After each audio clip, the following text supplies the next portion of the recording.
Hello students. Now today we have to start new chapter, that is money and credit.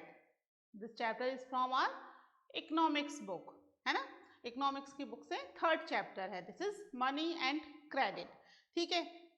तो जब money की बात आती है तो मनी का बेसिक यूज क्या है, why we are using the money. Basically चीजें परचेज करने के लिए, है ना, खरीदने बेचने के लिए मनी का यूज किया जाता है. एक तरीके से मनी जो है एक रोल प्ले करती है चीजों के एक्सचेंज में, है ना. हमें कुछ लेना है या कुछ बेचना है तो मनी का यूज होगा उन चीजों को खरीदने के लिए या बेचने के लिए, है ना.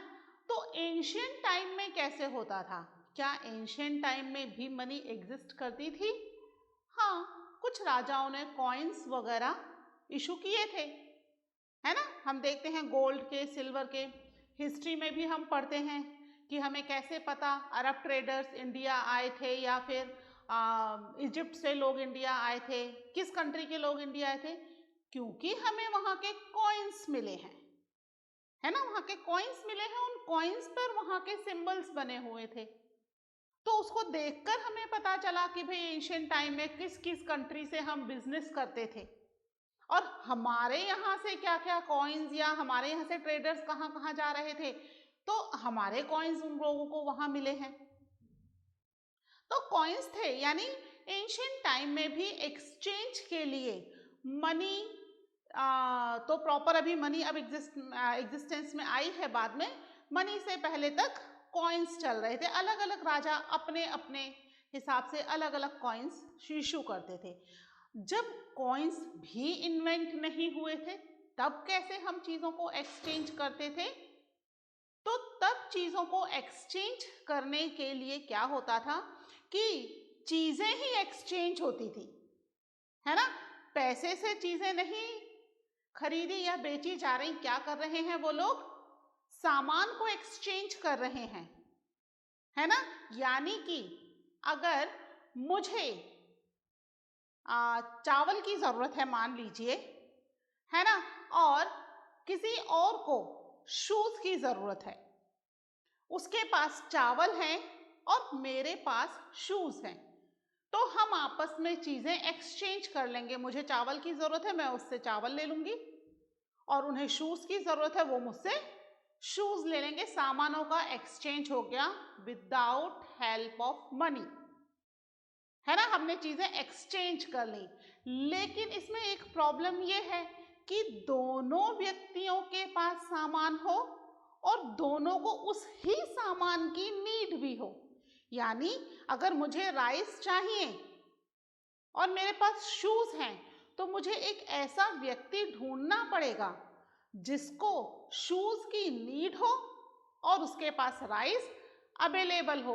अगर मुझे ऐसा व्यक्ति मिलता है जिसके पास राइस तो अवेलेबल है बट उसे शूज नहीं चाहिए, उसे शूज की जगह कपड़े चाहिए, अब मेरे पास कपड़े नहीं है, तो फिर हम सामान एक्सचेंज नहीं कर सकते, है ना. यानी कि अब मैं पहले एक ऐसा व्यक्ति ढूंढूं जिसकी नीड्स मुझसे मिलती जुलती हो कि हम आपस में सामान एक्सचेंज कर सकें. नहीं तो हम सामान एक्सचेंज नहीं कर पाएंगे, है ना. मैं उससे अगर चावल लूं तो बदले में क्या दूं? उसको शूज चाहिए ही नहीं, उसे कपड़े चाहिए, मेरे पास कपड़े नहीं है, तो फिर वो मुझे फ्री में चावल क्यों देंगे? नहीं देंगे. यानी कि क्या है यहां पर? दोनों ही तरफ के व्यक्तियों को सामान की जरूरत होनी चाहिए. क्या कह सकते हैं हम इसको? डबल कोइंसिडेंस ऑफ वांट्स, है ना. दोनों साइड डबल कोइंसिडेंस, कोइंसिडेंस ही होगा. ऐसा जैसा व्यक्ति ढूंढना ही पड़ेगा, है ना, जिसकी नीड्स और मेरा सामान आपस में एक दूसरे से मैच करते हुए हों. अगर ऐसा व्यक्ति नहीं मिला तो फिर मैं सामान एक्सचेंज नहीं कर पाऊंगी. मतलब it was a little bit difficult है ना. पूरे गांव में ढूंढो. अब मेरे पास शूज हैं गांव में, पूरे गांव में किसी को शूज की जरूरत ही नहीं है. गांव में शूज कौन पहनता है? तो फिर तो मुझे चावल मिलेगा ही नहीं, मैं भूखी रह जाऊंगी। शूज लेकर बैठे रहो, है ना, ऐसा व्यक्ति मिलना जरूरी है। तभी सामान, तो फिर मैं उन शूज को लेकर कहीं बाहर जाऊं और फिर ढूंढूं कि भाई शूज ले लो बदले में चावल दे दो, तो फिर चीजें एक्सचेंज होंगी, नहीं तो चीजें एक्सचेंज नहीं होंगी। तो ये जो पुराना सिस्टम था, that system was known as barter system. क्या कहलाता था ये सिस्टम? Barter system. अभी चीजें एक्सचेंज करना बहुत इजी है, पैसे लेकर जाओ, जो सामान चाहिए पैसे दो, सामान लो, है ना, मनी आ गई है एग्जिस्टेंस में। जब तक मनी नहीं थी तो बार्टर सिस्टम था। बार्टर सिस्टम में क्या हो रहा है? Both parties have to sell and purchase the goods, but क्या होना चाहिए यहाँ पर? डबल कोइंसिडेंस ऑफ वांट्स होना चाहिए, दोनों को सामान की जरूरत होनी चाहिए। क्या होगा यहाँ पर? Both parties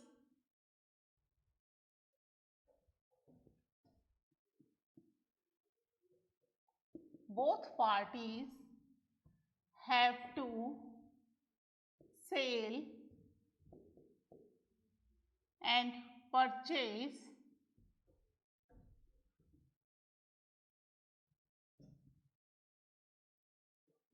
each other commodities।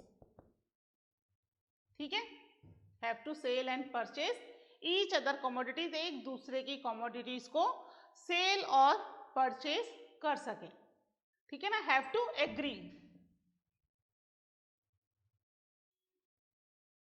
have to agree, है ना, एग्री होने चाहिए एक दूसरे की सामानों को खरीदने और बेचने के लिए।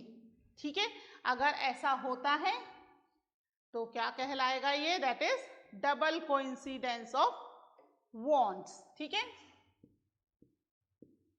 इन अ बार्टर सिस्टम, ये बार्टर सिस्टम है। ठीक है, ये वाला सिस्टम क्या कहलाता है? Barter system. जो पुराना वाला तरीका था वो बार्टर सिस्टम कहलाता है। ठीक है, इन अ बार्टर सिस्टम वेयर गुड्स और सर्विसेज are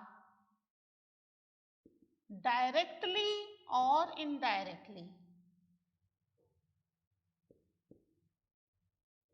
ठीक है, डायरेक्टली और इनडायरेक्टली exchange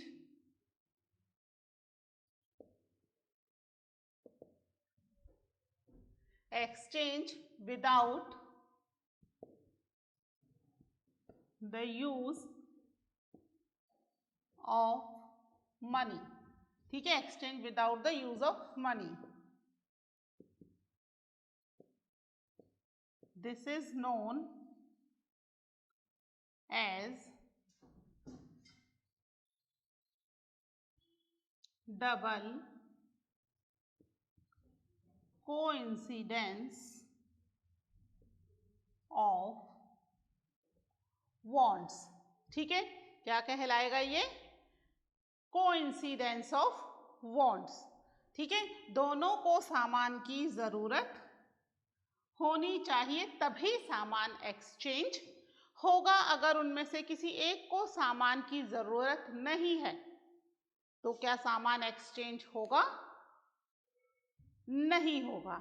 ठीक है, अब जो इंडियन इकोनॉमी है इसमें बाद में करेंसी एग्जिस्टेंस में आई, नोट एग्जिस्टेंस में आए, है ना, पेपर नोट और कॉइन्स ये एग्जिस्टेंस में आए। इसके थ्रू सामान के लिए अब डबल कोइंसिडेंस ऑफ वांट्स की जरूरत नहीं पड़ती है।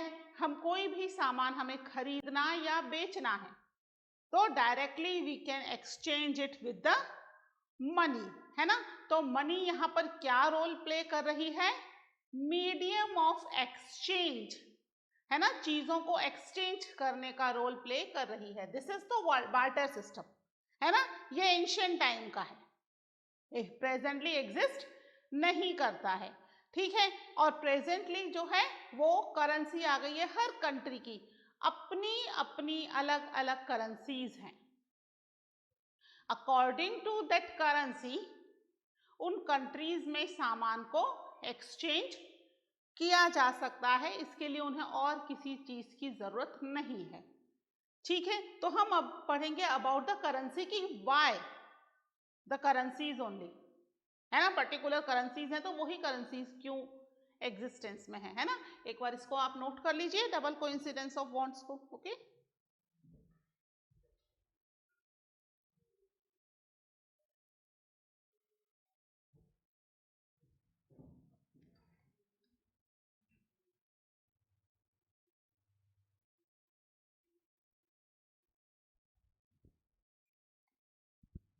To live the life properly सामान तो चाहिए होता है ना।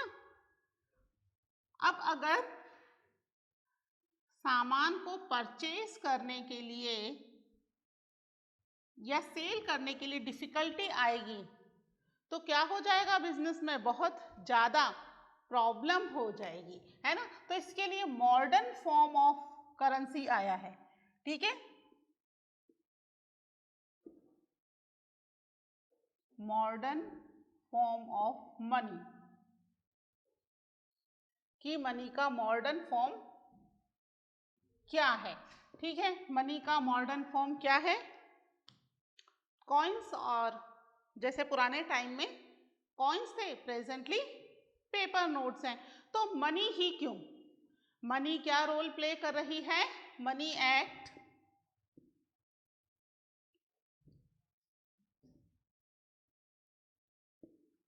एज एन intermediaries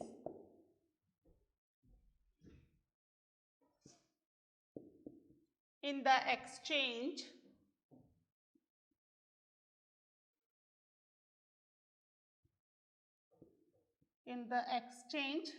प्रोसेस, है ना। एक्सचेंज प्रोसेस में इंटरमीडियरी का काम प्ले कर रही है, इंटरमीडिएट है, ठीक है। इसलिए इसको क्या कहते हैं, that's why it is called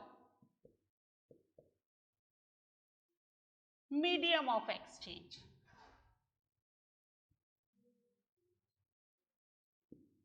medium of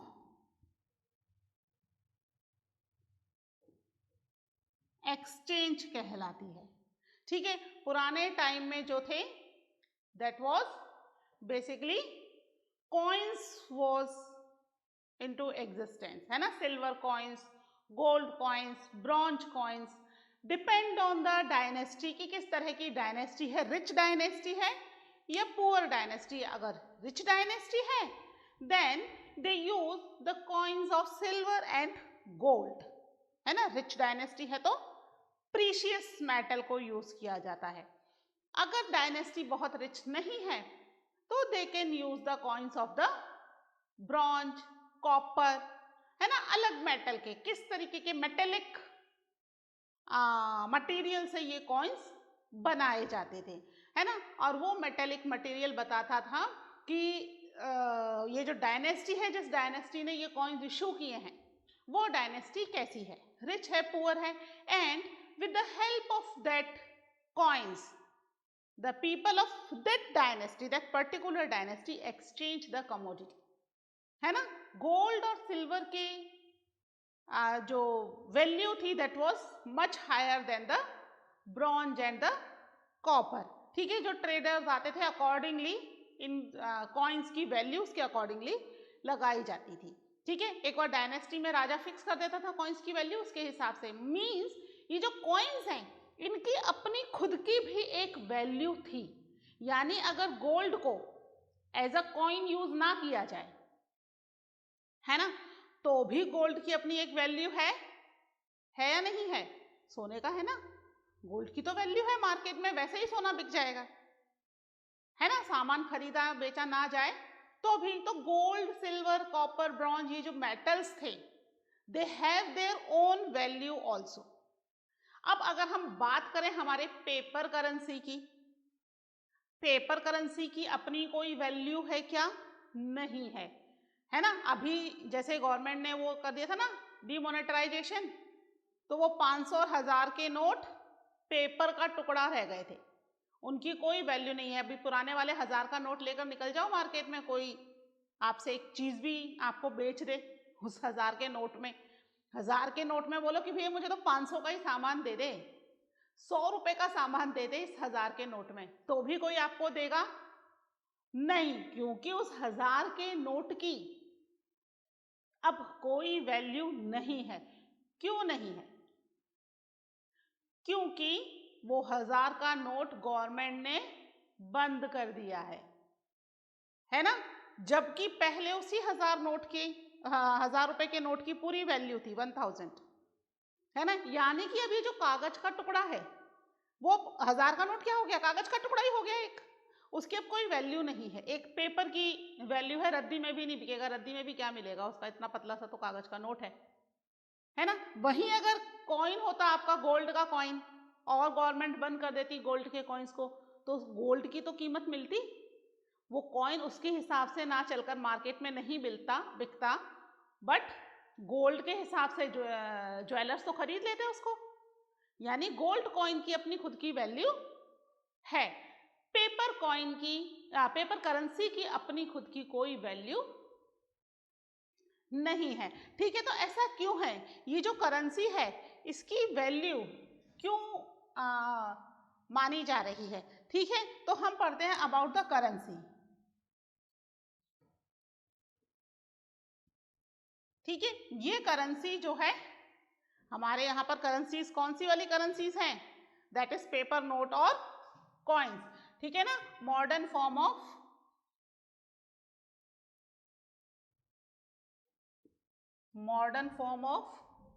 money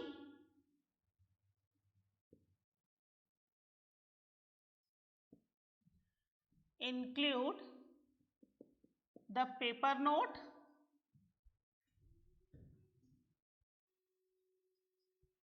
and coins, है ना। पेपर नोट चल रहे हैं पेपर के 1000, 2000, 5000, सॉरी 5000 का नहीं आया, 500, 2000, 1000 का तो बंद ही हो गया, 10, 20, 50, 100, 200। ठीक है, ये सारे क्या है? दीज आर पेपर नोट और इसके अलावा कॉइन्स हैं, 1 का कॉइन, 2 का कॉइन, 5 का, 10 का, है ना, 100 का भी कॉइन आ जाएगा। तो ये कॉइन्स, ये क्या है? That is modern form of money, paper note जो हैं। अब इन पेपर नोट की वैल्यू क्यों है? हर जगह दीज पेपर नोट्स या जो मॉडर्न फॉर्म ऑफ करेंसी चलाई है, it is accepted as a medium of exchange, है ना। It is accepted as a medium of exchange because, इसके पीछे रीजन है ना, हर कोई इसको एक्सेप्ट कर रहा है because the currency is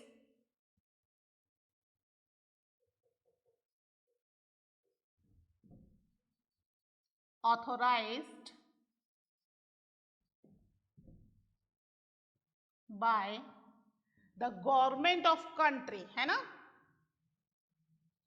by the government of the country. ठीक है, ये जो पेपर नोट और करेंसी है, ये पेपर नोट और करेंसी क्यों है medium of exchange? Everyone has to accept it, कोई भी इसको एक्सेप्ट करने से मना नहीं कर सकता। क्यों नहीं कर सकता मना? Because it is authorised, government ने इसको ऑथोराइज्ड किया है हमारी कंट्री की, है ना। हर कंट्री की अपनी अपनी एक अलग करेंसी है ना, कहीं के यूरो है, कहीं डॉलर है ना। तो अलग अलग करेंसी क्यों है? क्योंकि उस कंट्री की गवर्नमेंट ने किस करेंसी को ऑथोराइज्ड किया है, accordingly that currency is into existence for that particular country. तो हमारे यहाँ पे जो पेपर नोट हम यूज कर रहे हैं और कॉइन्स हम यूज कर रहे हैं, वो यहाँ पर गवर्नमेंट ऑफ कंट्री ने ऑथोराइज्ड किए हैं। ठीक है, इन्हें कौन ऑथोराइज्ड करता है? ये ऊपर का मिटा रही हूं बच्चे मैं। इन्हें कौन ऑथोराइज्ड करता है?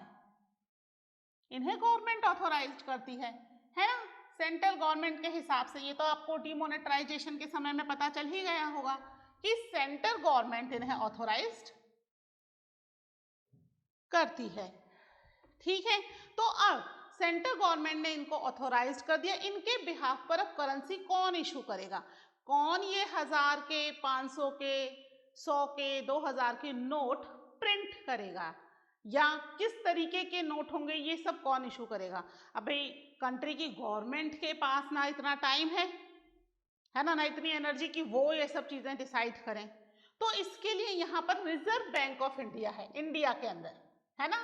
हर कंट्री में अपनी अलग अलग एक ऑर्गेनाइजेशन होती है जो वहां की करेंसी से रिलेटेड सारे काम करती है। हमारे यहाँ कौन कर रही है in India? Reserve Bank of India. ठीक है,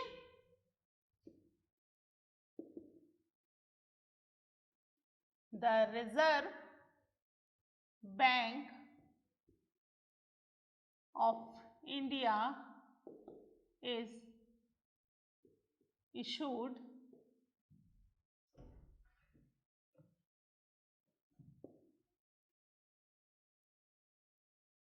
currency notes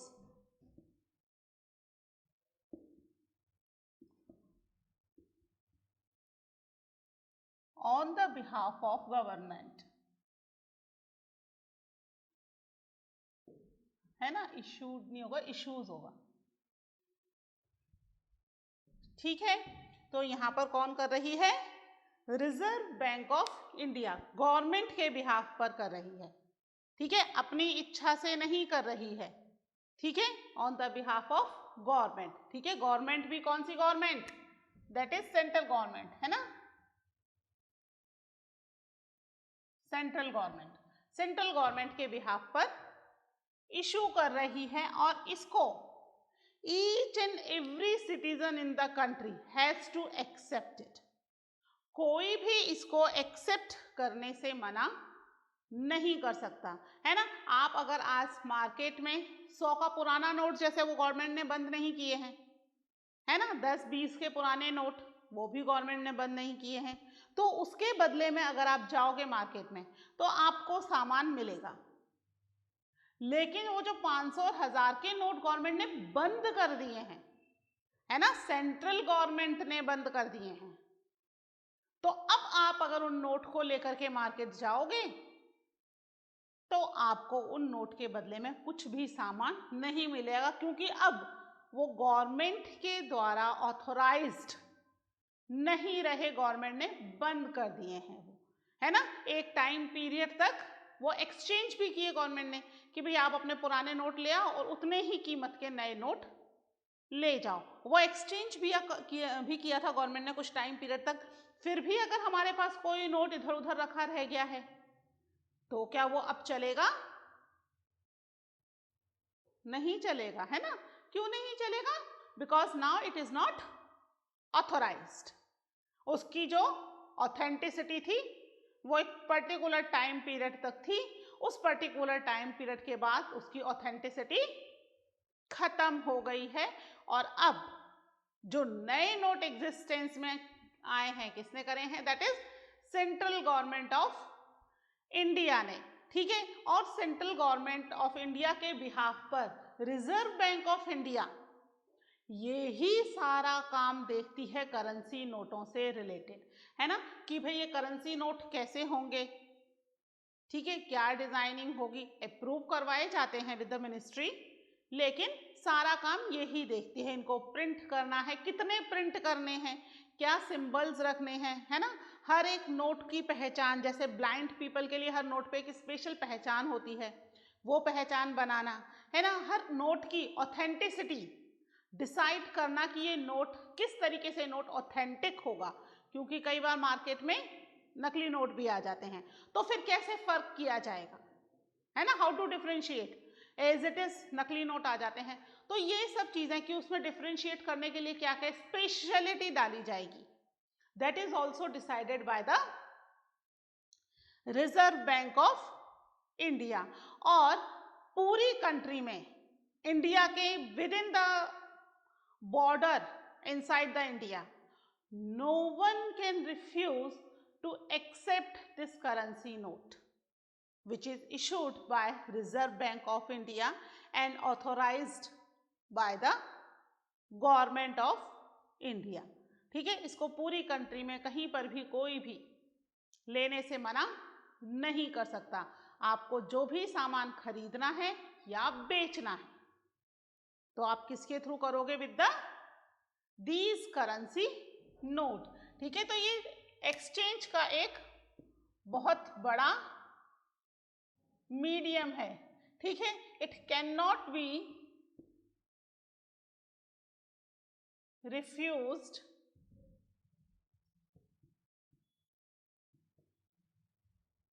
in settling transaction